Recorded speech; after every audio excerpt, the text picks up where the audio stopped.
Oke, saya record. Kan anak kelas 12 IPA 1 ya. Eh, Barusan saya berikan file di GC ya. Sudah ada notifikasinya atau belum? Yang file di GC. Hmm.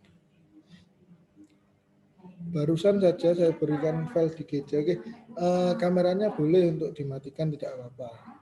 Ya, jadi saya beri file di GC barusan saja.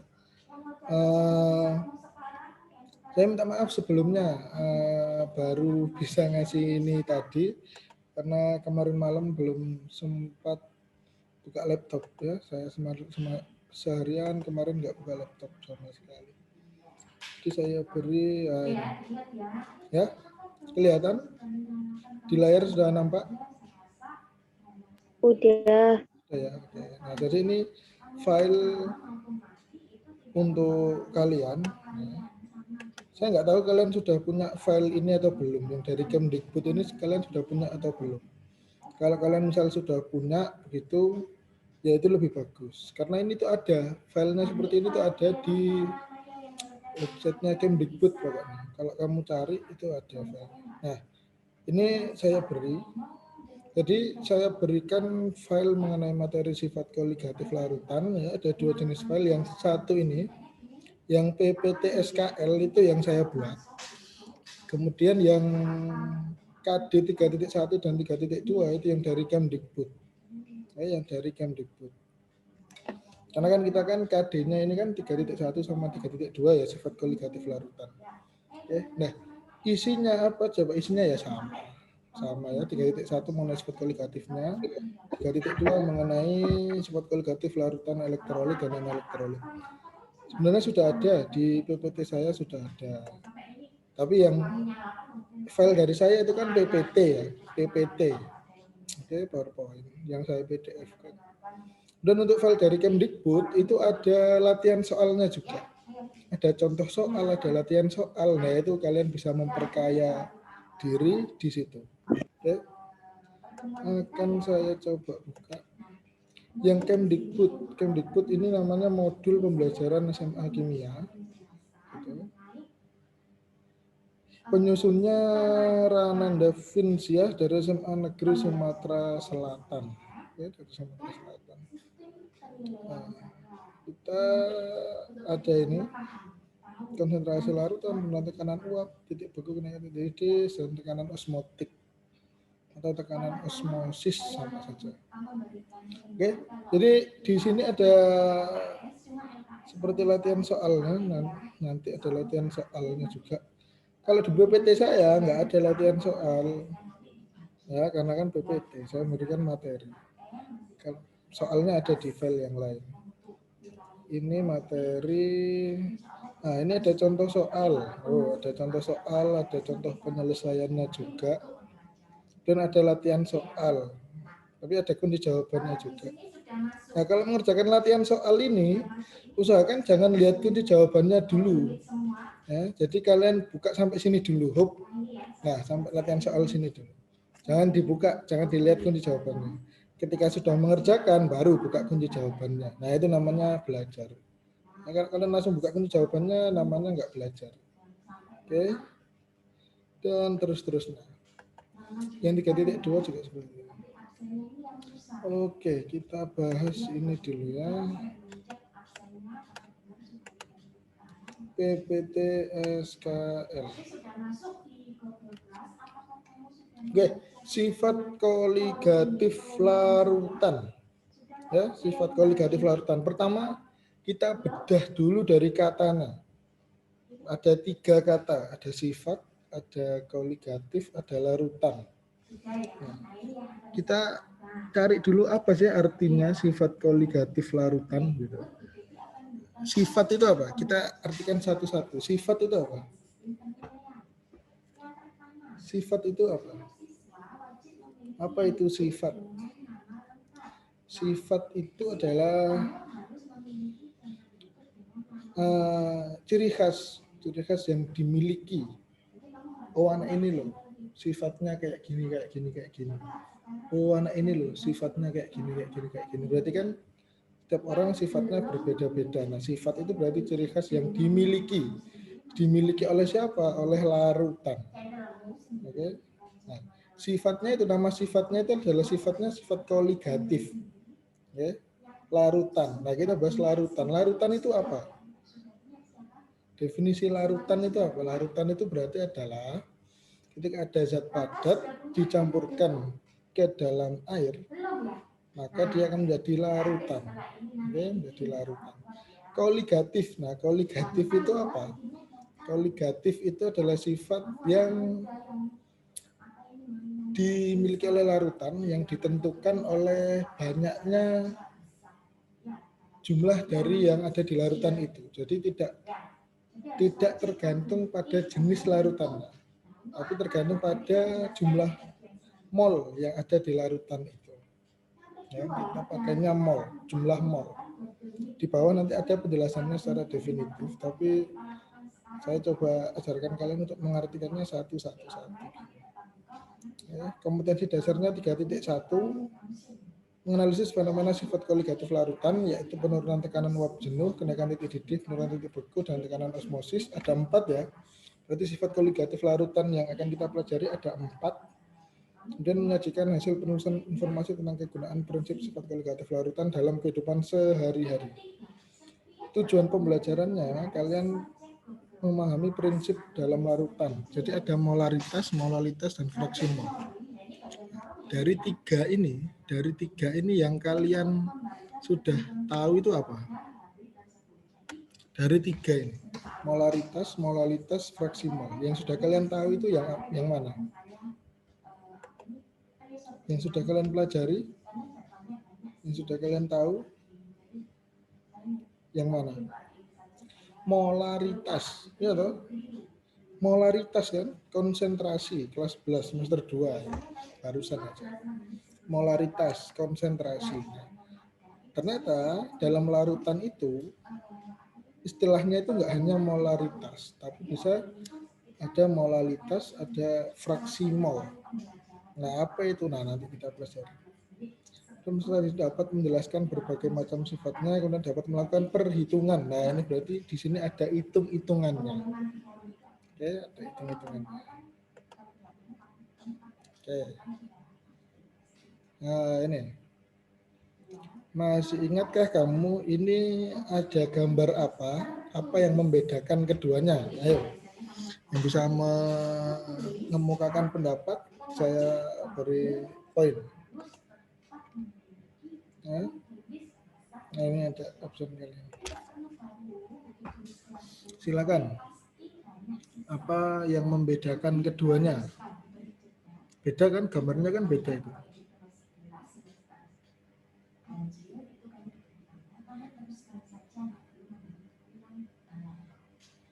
Apa yang membedakan?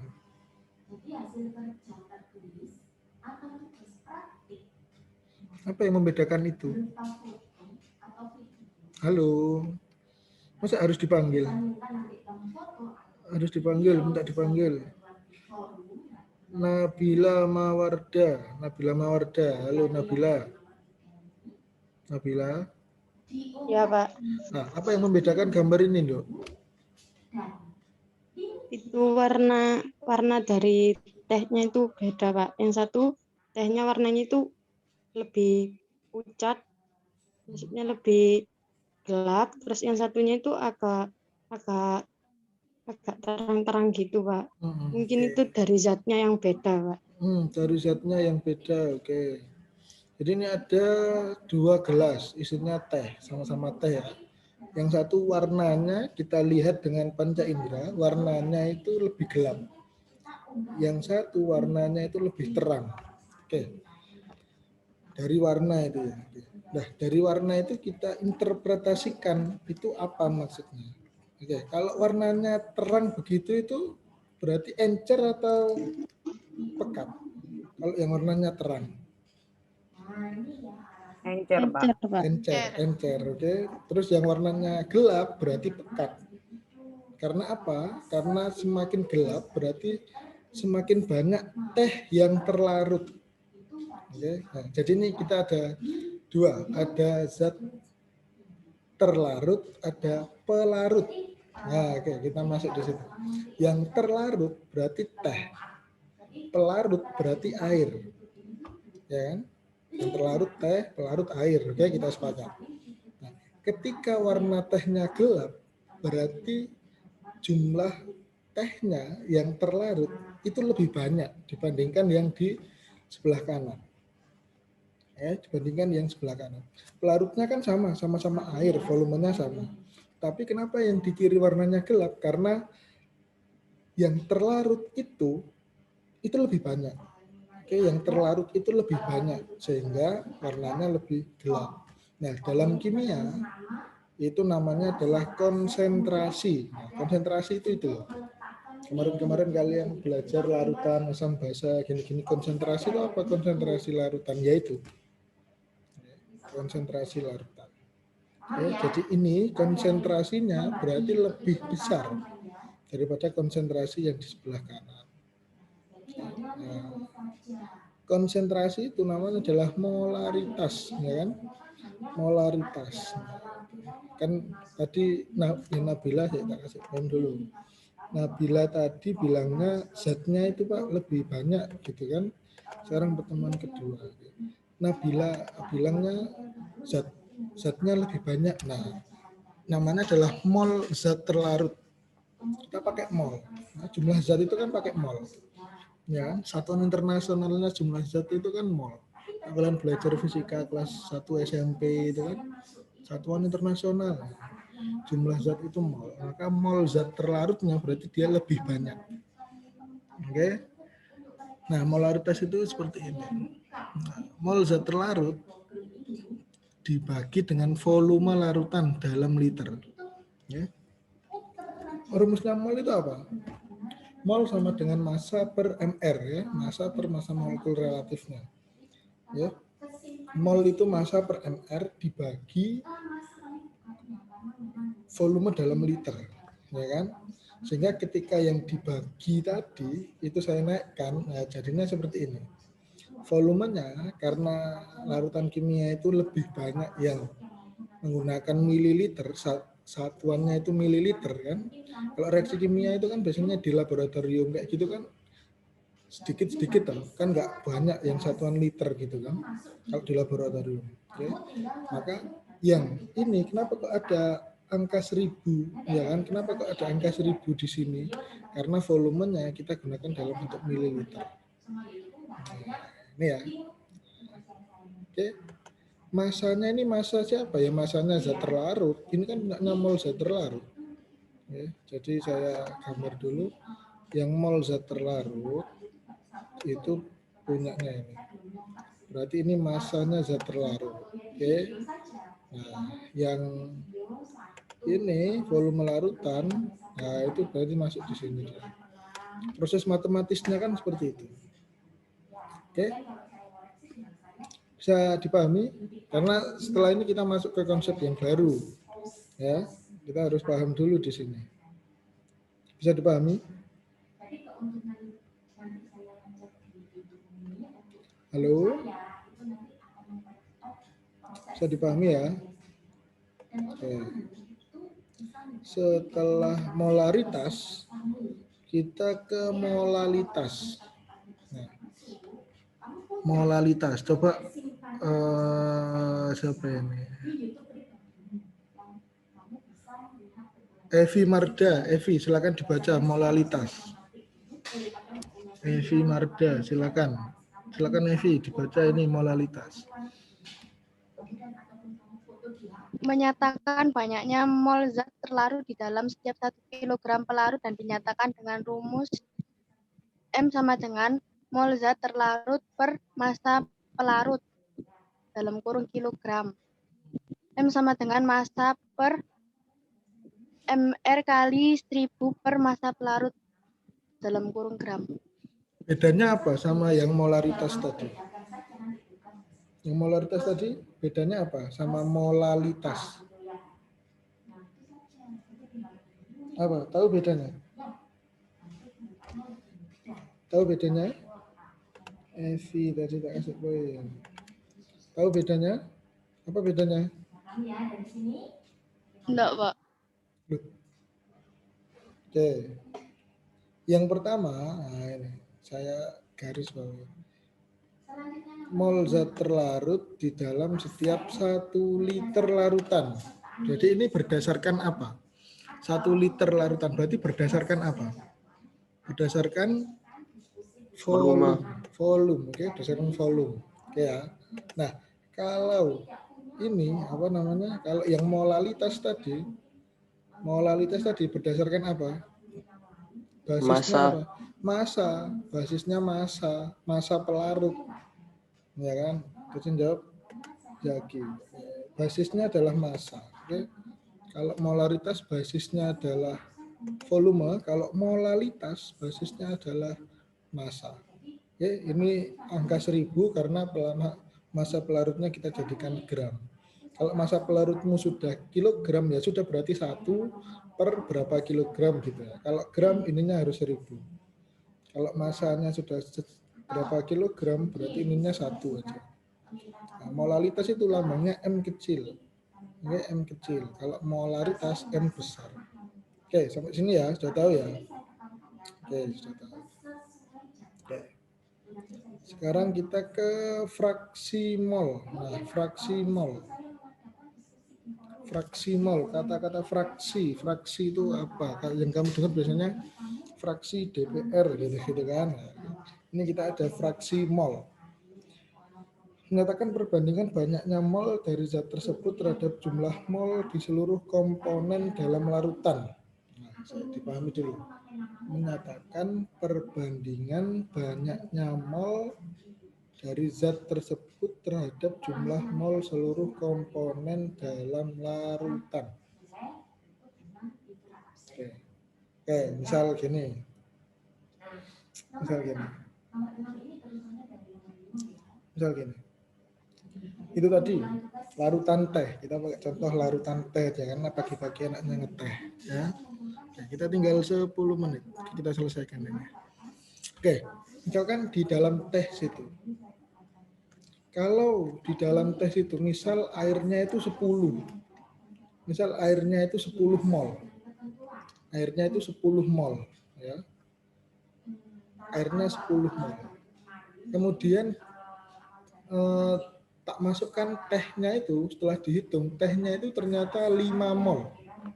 Ternyata itu 5 mol.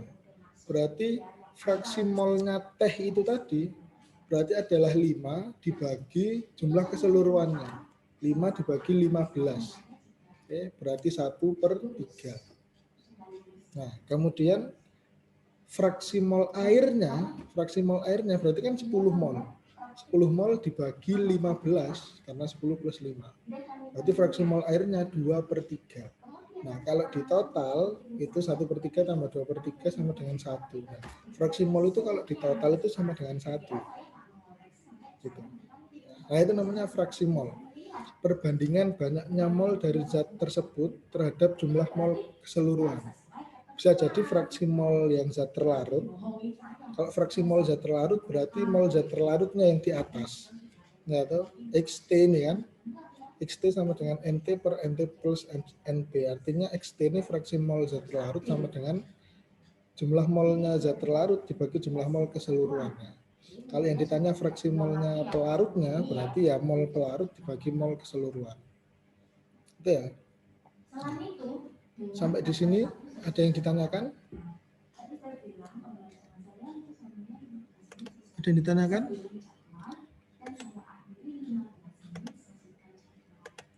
Ada latihan soal enggak ya? Oke, latihan soal.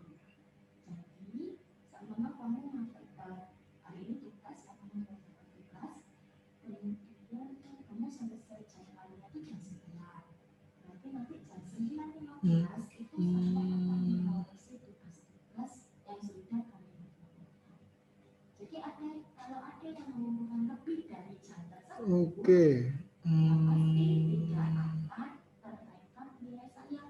Kita ke sini aja deh.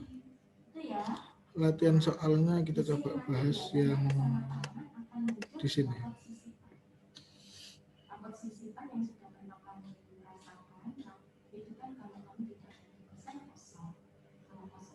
Ada yang ditanyakan dulu? molalitas fraksi mol, sambil saya cari latihan soalnya. Ya, ada yang ditanyakan?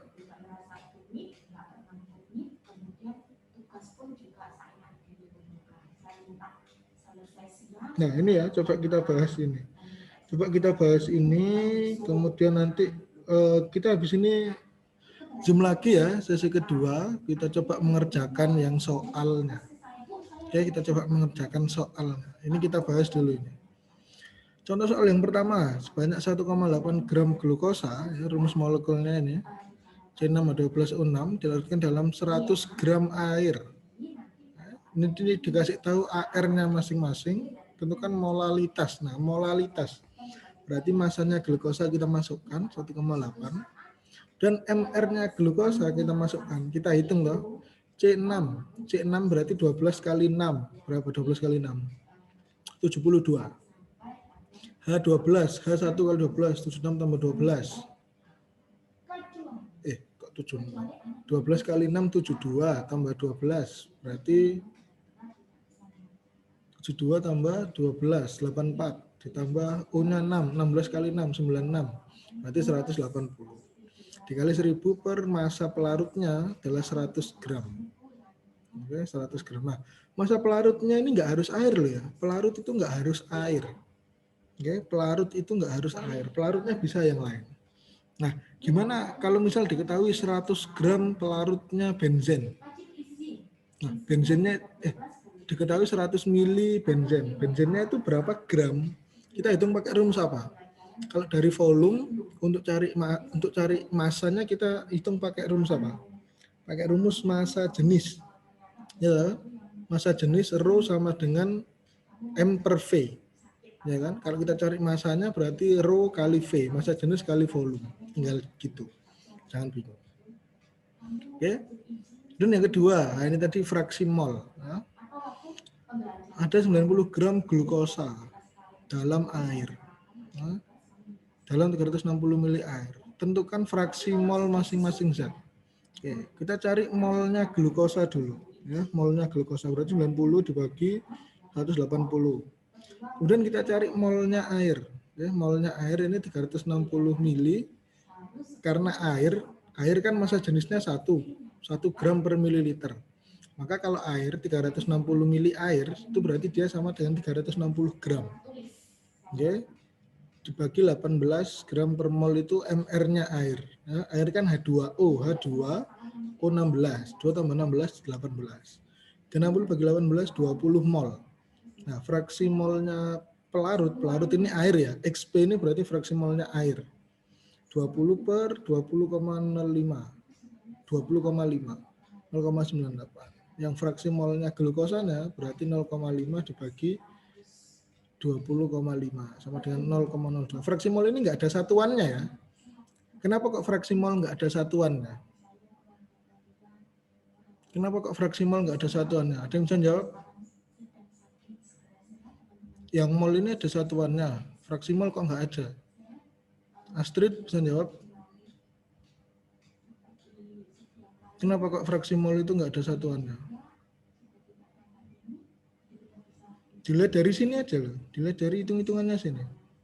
Kenapa fraksi mol nggak ada satuannya? Ayo. Molaritas ada satuan, molalitas ada satuan, mol ada satuan. Kenapa kok fraksi mol nggak ada satuannya? Siapa yang tahu? Handira atau Handira? Fraksi mol kok nggak ada satuannya? Kenapa fraksi mol nggak ada satuannya? Nah, berpikir keras. Kenapa fraksi mol nggak ada satuannya? Dilihat dari sini aja loh. Ya. Dilihat dari sini. Ini, lihat ini. Ini kan mol dibagi mol. Mol dibagi mol berarti molnya kan udah dicoret. Udah habis. Nggak ada satuannya. Oke, nggak ada satuannya. Oke. Terus, kenapa kok ini gram dibagi gram per mol itu hasilnya sama dengan mol? Ya ini gramnya kan bisa dicoret, molnya naik, jadi satuannya tinggal mol. Oke, nah, kalau kalian mengerjakan perhitungan, kalian nggak tahu itu satuannya apa, kalian pakai cara kayak gini. Lihat satuan awalnya. Lihat satuan awalnya. Dibagi, dikali apa, baru nanti kalian ketemu satuan akhir. Oke? Bisa dipahami ya? Bisa ya? Oke, saya stop share dulu. Gitu. Untuk berikutnya kita coba join Zoom lagi ya. Join Zoom sekali lagi, kita mengerjakan latihan soal yang lain. Oke, supaya memperkaya diri dengan latihan soal. Ya. Gitu ya. Halo. Ya, ini jadi nanti saya matikan, kemudian saya share lagi ke Marcella, kita join lagi, kita bahas soal lagi. Bukan bahas, kalian mengerjakan, saya beri soalnya dulu. Kalian mengerjakan, nah nanti kalian yang menjawab. Gitu ya. Oke. Siap ya, habis ini kita latihan soal. Latihan soal langsung ya, latihan soal live langsung. Oke. Terima kasih.